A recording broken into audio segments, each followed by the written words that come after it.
Hello friend, আজকে আমি একটা নতুন ভিডিও নিয়ে তোমাদের সাথে চলে এসেছি। তো আজকে আমি তৈরি করবো তালের পিঠে। এটা যেহেতু সিজনাল ফল, সব টাইমে পাওয়া যায় না, তবু এটাকে আমি অনেক কষ্ট করে সংগ্রহ করেছি। চলো, আমি একটা ছোটো একটা হাঁড়িতে আমি একটু চিনি নিয়ে নিয়েছি, 1 কাপ মতো প্রায় পরিমাণ, আর একটা বাটি পাল্প ছিল তালের।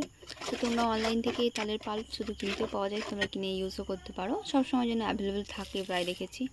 আর নিয়ে নিলাম দুধ। আমি একটু অন্যরকমভাবে একটা পিঠে তৈরি করব, বলতে পারো এটা বাঙালি কেক প্রায়।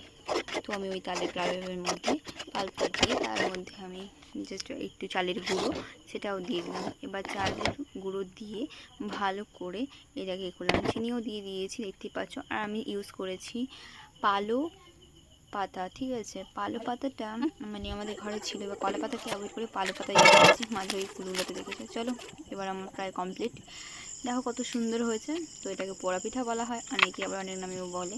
তো আমাদের পোড়া পিঠা বলা হয়, জাস্ট এটা বাঙালিদের একটা কেক বলতেই পারো, সিজনাল ফলের কেক। তো আমি খেয়ে টেস্ট করে দেখছি কতটা সফট হয়েছে, তোমরা দেখতেই পারছো।